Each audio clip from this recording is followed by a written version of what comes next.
My wife refused intimacy for months, then suddenly wanted a baby, but I already suspected she was pregnant, and quietly planned the revenge she never saw coming. Update 1. The pregnancy test wasn't mine, that much was obvious. I found it shoved in the trash can of our master bathroom, hidden beneath a crumpled pile of tissues, and an empty shampoo bottle. Positive, 2 solid pink lines, clear as day. My hands froze when I pulled it out, and for a second I just stared at it, trying to wrap my head around the fact that my wife Mallory hadn't said a damn word to me. We weren't trying for a baby. In fact, she'd been dodging any kind of intimacy with me for months. Headaches, late nights at work, her need for space, every excuse in the book. But suddenly there it was, proof, not just of a pregnancy, but of something much, much darker. My mind raced as I stood there, holding the test with the kind of fury and disbelief that makes your chest tighten until you can't breathe. I knew Mallory well enough to know she didn't make mistakes. She was calculating, always 3 steps ahead, and if she'd let this slip, it was because she never thought I'd find it, or maybe she was just arrogant enough to think I wouldn't put the pieces together. I didn't confront her right away, that would have been too easy. No, I needed to be smart about this. Mallory was a master manipulator, and if I came at her with nothing but suspicions, she'd twist it all around until I was the one apologizing by the end of it. I wasn't giving her that satisfaction. Instead, I put the test back exactly where I found it, taking care to rearrange the trash so it looked untouched. Then I walked out of that bathroom like nothing had happened, even though my entire world had just flipped upside down. My hands were still shaking when I sat down at the kitchen table, pretending to scroll through my phone as I listened for her footsteps upstairs. When she finally came down, her hair damp from the shower, she didn't even glance at me. She just poured herself a coffee and started scrolling through Instagram like she didn't have a care in the world. I couldn't believe it. She had the audacity to act like everything was normal, like I hadn't just stumbled across the most damning evidence of her betrayal. I wanted to scream, to throw the mug of coffee right out of her smug, oblivious hands, and demand answers, but I didn't. Not yet. Instead I smiled at her, calm as a saint, and said, "You look like you slept well. Long day at work today." Mallory glanced up briefly, her expression unreadable, then shrugged. Same old meetings, deadlines, the usual. The casual way she said it made my stomach churn. She wasn't just lying, she was good at it. Effortless. But if she thought I was just some oblivious husband who'd let her get away with whatever she was doing, she had another thing coming. I was going to figure out exactly what she was hiding, and when I did, she'd regret ever underestimating me. That night, I couldn't sleep, not because I was restless or second-guessing myself, but because my brain was in overdrive. Mallory was playing a game, and I needed to learn the rules if I was going to beat her. I lay there, listening to her soft, even breathing as she slept beside me, completely unaware of the storm she'd unleashed. I wanted to believe there was some innocent explanation for the pregnancy test, but deep down, I already knew better. By morning I had a plan. I decided to start small, observe her, look for inconsistencies, let her think she was in control. People like Mallory get careless when they think they've already won. I just had to be patient. At breakfast, she acted like nothing was wrong. She even kissed me on the cheek, which felt like an insult now, a sick little performance meant to keep up appearances. I played my part, smiling and laughing at her jokes, but all the while I was watching her every move. I noticed the way she clutched her phone like it was glued to her hand. Normally she'd leave it on the counter or the coffee table, but not today. She even took it with her to the bathroom, which was strange considering how long she'd stay in there, 15-20 minutes sometimes. "Everything okay?" I asked casually as she came out of the bathroom for the 3rd time that morning. "You've been in there a lot lately." Mallory froze for half a second, just long enough to register the question, then recovered with a quick laugh. "Yeah, just some stomach issues, probably that sushi we had the other night." That was a lie.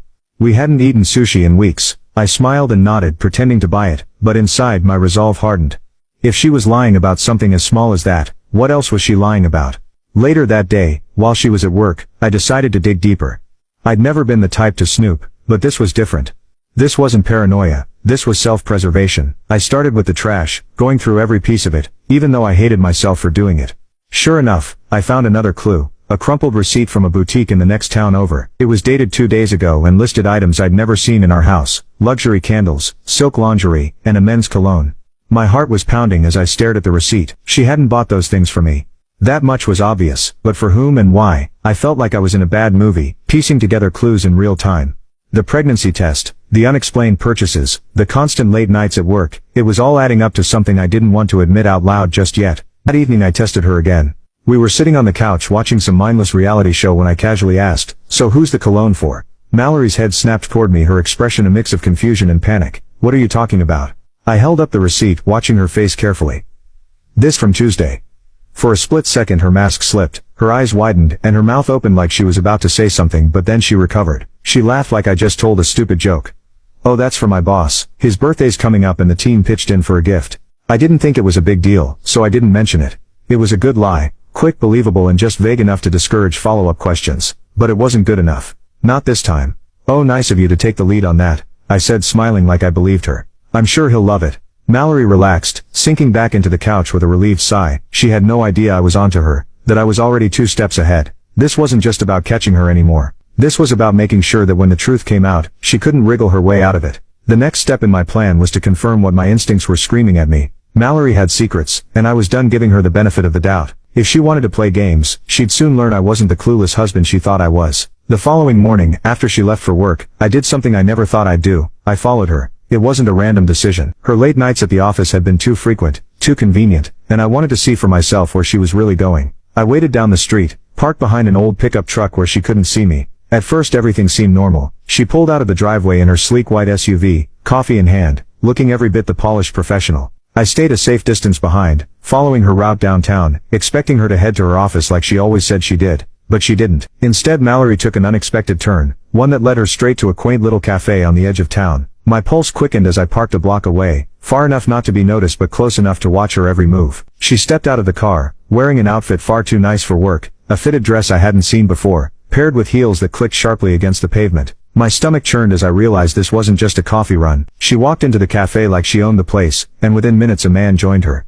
He was tall, dressed in business casual, with the kind of easy confidence that made my blood boil. They sat together at a corner table, leaning in close, talking and laughing like they didn't have a care in the world. Her face lit up in a way I hadn't seen in months. I gripped the steering wheel so tightly my knuckles turned white. Part of me wanted to storm in there, flip the table and demand answers, but I held back. Losing my cool now wouldn't get me the proof I needed. Instead, I took out my phone and snapped a few photos, my hands shaking as I zoomed in to capture their cozy little rendezvous. They stayed there for over an hour, sipping lattes and sharing what looked like a pastry. When they finally left, I kept my distance, following as they walked back to their cars. The man reached out, brushing a strand of hair from Mallory's face before leaning in to kiss her cheek. She didn't pull away. If anything, she lingered, smiling up at him like he was the center of her universe. I felt sick, furious, but most of all, I felt betrayed in a way I hadn't thought possible. Watching her with him, so carefree and intimate, was like a punch to the gut. But instead of letting the anger consume me, I forced myself to stay focused. This wasn't over, not by a long shot. I drove home in silence, my mind racing with questions. Who was he?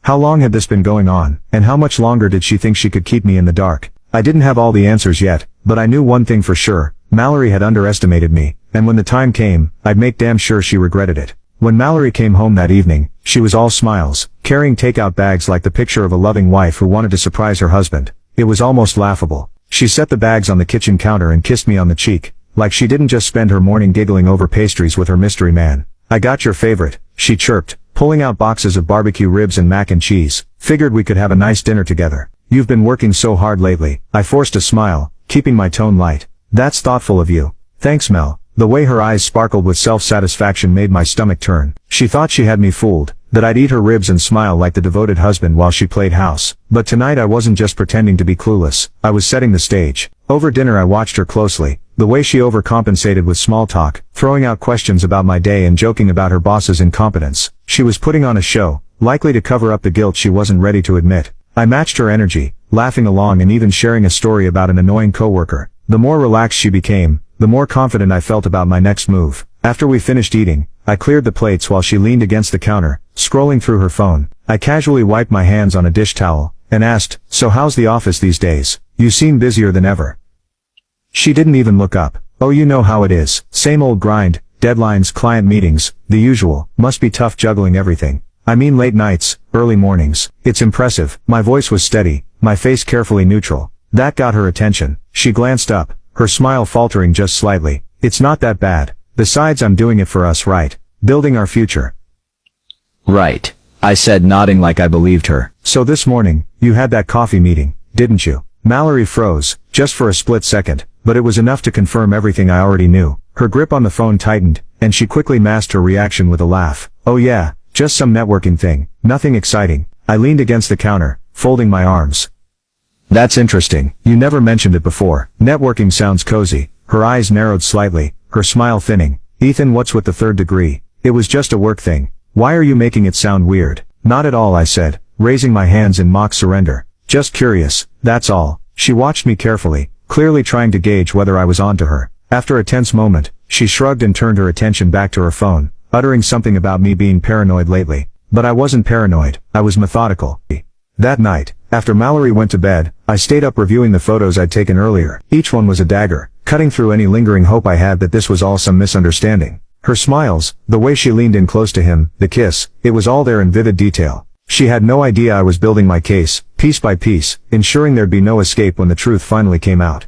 I didn't sleep that night, not because I was consumed by anger, but because I was planning my next move. Mallory had spent months crafting her web of lies, but she didn't realize I was about to burn it all down. She thought she was untouchable, that she was smarter than me. That would be her biggest mistake. The next day, I decided it was time to step up my game. Watching and waiting had served its purpose, but now I needed answers, real answers. I wasn't going to sit back and let Mallory control the narrative anymore. It was time to dig deeper, and for that I needed leverage. While she was at work, I installed a small tracking app on her laptop. Mallory wasn't exactly tech-savvy, and her passwords were laughably predictable. Within minutes, I had access to her email and calendar. I wasn't proud of what I was doing, but pride didn't matter anymore. The truth did. Her email inbox was revealing, to say the least. Among the usual work correspondence were messages from someone named Luke R. The emails weren't explicit, but they didn't have to be.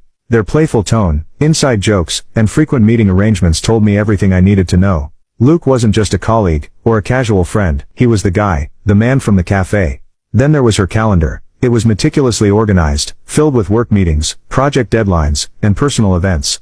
One entry in particular caught my eye. Friday 3 p.m., Dr. Carlson, prenatal checkup. My heart stopped. Prenatal checkup. She hadn't just lied about being pregnant, she was actively managing her pregnancy behind my back. The betrayal hit me like a freight train, but instead of letting the rage consume me, I focused on the opportunity it presented. This was my smoking gun, the one thing she couldn't twist or deny, but I wasn't ready to confront her just yet, not until I could bring everything down in one devastating blow. Later that day, I followed up on the next piece of the puzzle. His email signature listed his company and title, so I did some digging. It didn't take long to find his LinkedIn profile. A senior consultant at a high-end firm, married, 2 kids, perfect. That detail was a gift. It meant I wasn't just dealing with Mallory's lies anymore. Luke had something to lose too. If this man thought he could waltz into my life, destroy my marriage, and walk away unscathed, he was about to learn just how wrong he was. By the time Mallory got home that evening, I'd already begun laying the groundwork for my revenge. She walked through the door, exhausted and distracted, her heels clicking against the hardwood floor as she tossed her bag onto the counter. "Hey," she said absent-mindedly, rifling through the fridge for a bottle of water. "How was your day?" I smiled, keeping my tone casual. "Not bad. How about yours?" "Busy." She hesitated, her head still buried in the fridge. "Yeah, the usual meetings all day. I'm wiped. Anything interesting come up?" I pressed, my voice steady. She straightened up, glancing at me briefly before shaking her head. "Nope, just the same old grind." It took everything I had not to laugh. The lies rolled off her tongue so easily, so effortlessly, that I almost admired her audacity. "Glad to hear it," I said, forcing a smile. "By the way, I was thinking of heading out Friday afternoon. Got some errands to run. Is that okay with you?" Mallory barely looked up. "Of course, do whatever you need to." Perfect. She had no idea I'd seen her calendar, no idea I knew about her appointment, or that I planned to be there. As I watched her settle onto the couch, scrolling through her phone like nothing had happened, I felt a strange sense of calm. Mallory thought she was untouchable, but she was wrong. So very wrong. This wasn't just about exposing her anymore. It was about making sure she never forgot what happens when you betray someone who trusted you. Friday arrived, and I was ready.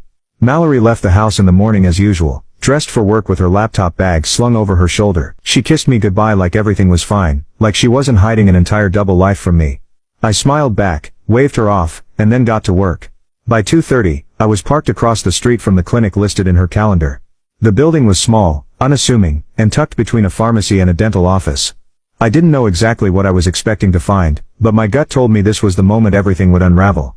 I waited in the car, eyes glued to the entrance. A steady stream of women came and went, some alone, others with partners or friends. Then, at precisely 2:58, Mallory's white SUV pulled into the lot. She stepped out, looking around nervously, like she knew she was doing something she shouldn't. And then I saw him, Luke. He was already standing by the entrance, wearing a pressed shirt and slacks, holding a takeout cup of coffee like this was just another casual Friday. Mallory spotted him immediately, her face lighting up in a way that made my stomach churn. She walked up to him, and they embraced, not a casual hug, but a lingering one, the kind that spoke volumes about what they were to each other. I clenched the steering wheel, forcing myself to stay calm. This was it. Watching them walk into the clinic together was like a nail in the coffin. They were in this together, and they thought they were untouchable, but they weren't. Once they were inside, I followed, I didn't walk through the main entrance. I wasn't ready to confront them just yet. Instead I went around the side of the building, looking for another way in. A delivery door was propped open near the back, likely for staff, and I slipped inside unnoticed. The hallway was quiet, lined with generic office doors, and bland medical posters. I could hear faint voices coming from down the hall, and I followed the sound until I reached a partially open door. Peering inside, I saw them sitting side by side, talking with a doctor. Mallory was smiling, her hand resting on her stomach as the doctor flipped through a chart. Luke looked every bit the proud partner, nodding along and asking questions like this was the happiest moment of his life. My blood boiled. I wanted to barge in and expose them right then and there, but I held back. This wasn't the place or the time. Not yet. Instead I pulled out my phone and started recording every word, every gesture, every smile. It was all on tape now, evidence, unshakable and undeniable. I left the clinic before they even noticed me. My heart pounded with adrenaline and fury. Back in my car, I reviewed the footage. Each second fueled the fire inside me. This wasn't just about betrayal anymore. This was about humiliation, about destroying the little fantasy world they built behind my back. By the time I got home, I had a plan. Mallory was going to pay for what she'd done, not just to me, but to herself and Luke. He wouldn't walk away unscathed either. I wasn't just going to confront them, I was going to burn their entire charade to the ground.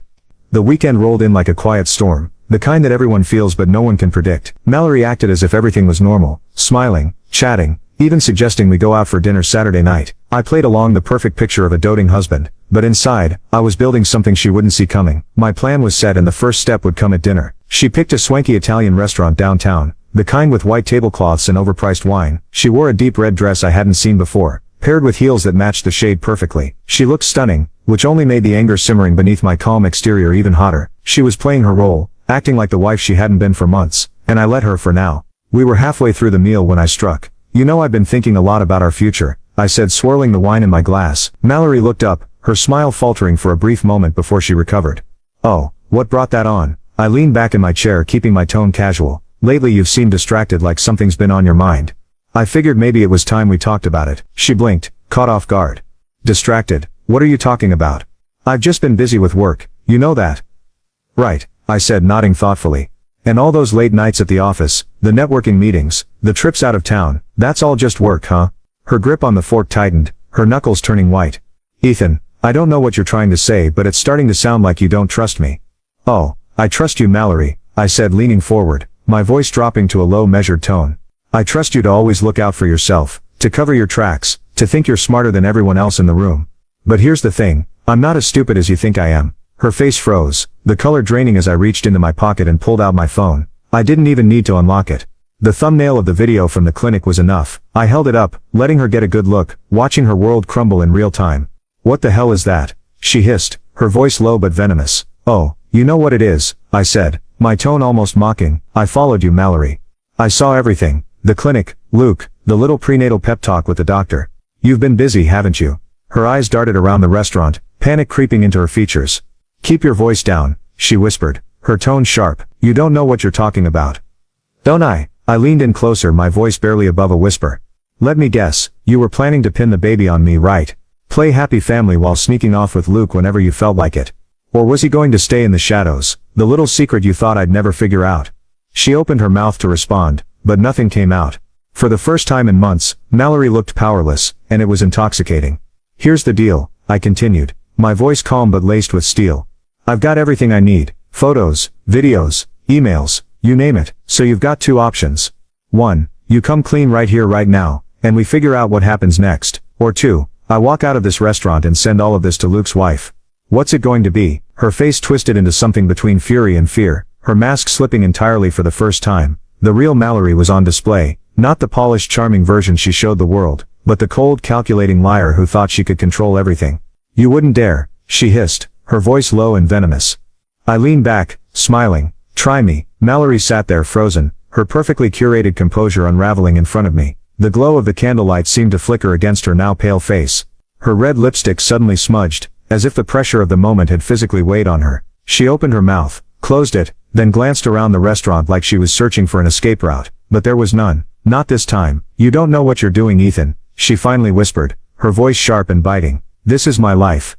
"You can't just your life," I interrupted, my voice still calm but with enough steel to cut through her excuses.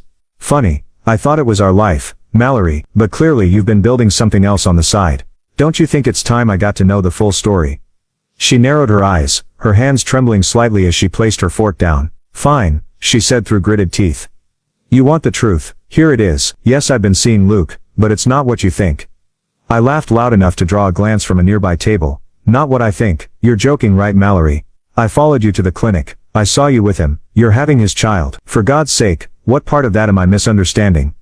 Her expression darkened, the panic in her eyes replaced with something colder. You don't get it, Luke. He's different. He understands me in ways you never could. You've been so boring, Ethan. So predictable. I needed more. There it was, the knife in the chest. She didn't even bother trying to deny it. In fact, she looked almost defiant, like she wanted to hurt me, like my pain was her victory. The realization hit me harder than I expected. She wasn't just lying to protect herself. She wanted to punish me for daring to catch her. I sat back, nodding slowly as her words sank in. Boring, I repeated, my voice low. Predictable. Is that what this was about? You got tired of the man who supported you, who built a life with you, and decided to go play house with someone else, all because you were bored. You're twisting this, she snapped, her voice rising despite her earlier attempt to keep things quiet. I needed something different, something exciting, and don't act like you're some perfect saint. You've been distant, wrapped up in your own little world for months. I let her words hang in the air for a moment, then leaned forward, locking eyes with her. You want to talk about being distant? How about you shutting me out for months, lying to my face, and plotting to make me raise another man's child? Is that exciting enough for you? Her face flushed red with anger, but she didn't respond. She couldn't. There was no defense for what she'd done, and we both knew it. I pulled my phone out again, tapping the screen to bring up the recording from the clinic. You see this? I said, holding it up. This is my insurance policy. This goes straight to Luke's wife if you try to twist this conversation or lie to me again. And trust me, I'll hit send without a second thought. Mallory's defiance cracked, her bravado crumbling as the reality of the situation set in. You wouldn't, she whispered, but her voice wavered. Try me, I said, my tone icy. You thought you could play me, Mallory. You thought I'd never figure it out. But here we are. So here's what's going to happen. You're going to tell me everything. Everything. And then you're going to start thinking about how to make this right. If you don't, Luke's life explodes, your reputation burns to the ground, and this fairy tale of yours ends in flames. Your move. She stared at me, her eyes wide and full of fear, her hands gripping the edge of the table like she was trying to keep herself from falling apart. For the first time in months, Mallory was speechless. I stood up, sliding my phone back into my pocket. Take your time, Mallory, but don't take too long. You're on borrowed time now, and I'm not feeling particularly generous. Without waiting for her to respond, I walked out of the restaurant, leaving her sitting there in stunned silence. The cold night air hit my face as I stepped outside, and for the first time in months, I felt like I was in control. Mallory had played her cards, and now it was my turn. When I got home, I didn't wait for Mallory. I poured myself a drink, sat down at the kitchen table, and started writing out the final steps of my plan. She thought the dinner confrontation was the climax, but she had no idea what was coming next. The lies she told, the betrayal she orchestrated, and the arrogance she flaunted, it was all going to collapse around her. By the time she came through the door, her heels clicking against the hardwood, I was ready. She hesitated when she saw me still sitting at the table, calm and collected, with my drink in hand. Her mask was back on, fake composure, the practiced smile of someone who thought they still had a chance to salvage control. You walked out on me, she said, her voice sharp as she set her purse on the counter. That was humiliating, Ethan. Good, I said simply, taking a slow sip. Get used to it. Her jaw clenched. Are we really doing this? You've made your point. Yes, I made a mistake, but I'm still your wife. We can fix this. I laughed, a cold, bitter sound that made her flinch. Fix this, Mallory. This isn't a broken vase. You didn't make a mistake. You lied. You cheated, and you tried to trap me into raising another man's child. There's no fixing this. She crossed her arms, her eyes narrowing. Fine. You want to end things. Go ahead. But let's not pretend you're some innocent victim here. You've been distant for months, Ethan. You shut me out. You stopped trying. Maybe if you'd paid more attention, none of this would have happened. There it was again. The deflection, the gaslighting, the shameless attempt to make her betrayal my fault. But I didn't take the bait. I stood up, towering over her, and met her glare head on. Funny you say that, I said, my voice dangerously calm, because I've been paying plenty of attention. Like when you skipped out of work to meet Luke, or when you bought him that cologne and called it a team gift. Or my favorite, when you walked into that clinic together for your prenatal appointment. Yeah, Mallory, I've been paying attention. Her face turned pale, and for the first time I saw real fear in her eyes. She opened her mouth to argue, but I cut her off. You know, I wasn't planning to get messy. I thought maybe I'd just leave, let you deal with the fallout on your own. But then I thought, no, that's too easy. You don't get to walk away from this like nothing happened. She looked at me, her voice trembling. What do you mean? I stopped pacing and pulled out my phone again, holding it up so she could see the screen. I've got everything, Mallory, the photos, the videos, the emails, and guess what? Luke's wife is one click away from seeing all of it. Her eyes widened in horror. Ethan, no, you can't. Oh, I can, I said, my voice steady, and I will, unless you want to make this easy for me. She stared at me, her hands trembling as she tried to maintain her composure. What do you want? She finally asked, her voice barely a whisper. First I want the truth, I said, my tone sharp. All of it. No more lies, no more games, and second I want you out. Pack your things, move in with Luke, or wherever the hell you want to go, but you're done here. This is my house, and I'm not sharing it with you for one more second. She shook her head, tears welling in her eyes. You're being unreasonable, we can work this out. Unreasonable, I snapped, my voice rising for the first time. You don't get to call me unreasonable. You lied. You cheated, and you tried to trap me in your mess. This is your doing, Mallory, not mine, so pack your things, or I send everything to Luke's wife. Your call. For a moment, I thought she might fight back, but the fire in her eyes flickered and died. She knew she'd lost. Without another word, she turned and walked upstairs, her footsteps heavy with defeat. I stayed in the kitchen, listening as she moved around the bedroom, packing her bags. It wasn't over yet, not by a long shot, but for the first time in months, I felt like I was finally ahead. Mallory had underestimated me, and now she was paying the price, and Luke's reckoning was coming next. Mallory was gone by the next morning. She didn't say goodbye, didn't leave a note. She just packed her bags and disappeared like a thief in the night. I watched her car pull out of the driveway from the upstairs window, a strange mix of anger and relief churning inside me. The house felt different without her. Quieter, almost hollow, but that emptiness was better than the suffocating weight of her lies. Now it was Luke's turn. I'd spent the night drafting a carefully worded email to his wife, Christine. I knew her name from his social media profile, a detail I'd filed away when I first started digging into him. She seemed like the picture-perfect suburban mom, smiling in every family photo, her kids hanging off her arms, their golden retriever always in the frame. She had no idea what her husband had been up to, but that was about to change. The email was simple but effective. I attached the photos and the video from the clinic, along with screenshots of Luke and Mallory's flirty emails. I didn't embellish or add commentary. I just presented the facts and let the evidence speak for itself. Before sending it, I took one last look at the folder of incriminating files. This wasn't just about revenge anymore. This was about justice. They'd built their little fantasy world on a foundation of lies, and it was time to tear it down. I hit send. The fallout was immediate. Within an hour Christine responded. Her message was a whirlwind of shock and gratitude. She hadn't seen it coming, she said, and thanked me for telling her the truth. I could almost hear the devastation in her words. The betrayal cut her as deeply as it had cut me, but there was no sympathy left in me. Not for her, not for Luke, and certainly not for Mallory. Later that day my phone buzzed with a number I didn't recognize. I answered, and sure enough it was Luke. What the hell do you think you're doing? He barked, his voice laced with panic. Cleaning up a mess, I replied coolly. A mess you helped make. You had no right, he said. I cut him off. You slept with my wife, lied to your own, and you think I don't have the right to call you out on it? Spare me. Luke was silent for a moment, probably trying to come up with some excuse, but I didn't give him the chance. Let me make this very clear. If you or Mallory try to come near me again, if you so much as send me a text, I'll take this public. I've got more than enough to ruin you completely. Your wife, your job, your perfect little life. They'll all go up in flames. So unless you want that, stay out of my way. You're a real piece of work, he spat, but there was no fight left in his voice. No, Luke, I said, my voice steady. That's you. I'm just the guy who won't let you get away with it. I hung up before he could respond, a wave of satisfaction washing over me. Luke might have thought he could intimidate me, but he just learned the hard way that I wasn't the type to back down. That evening I poured myself another drink, and sat on the back porch, staring out at the yard I'd worked so hard to make my own. The anger was still there, simmering beneath the surface, but it felt different now, controlled, directed. Mallory and Luke had tried to destroy me, but in the end they'd only destroyed themselves. I knew there'd be more fallout in the days to come. Mallory might try to spin the story, and Luke might attempt damage control, but it didn't matter. I had the upper hand now, and I wasn't letting go of it. For the first time in months, I felt free. The days that followed were a whirlwind of aftermath. Christine, Luke's wife, sent me a final email, short, direct, and filled with raw emotion. She told me she was filing for divorce, and thanked me again for exposing the truth. She didn't hold back, saying she hoped Mallory and Luke got exactly what they deserved. As for Mallory, she tried reaching out once, sending a single pathetic text, "Can we talk?" I stared at the message for a long moment before deleting it. There was nothing left to say. Mallory had burned every bridge, and I wasn't about to rebuild it for her.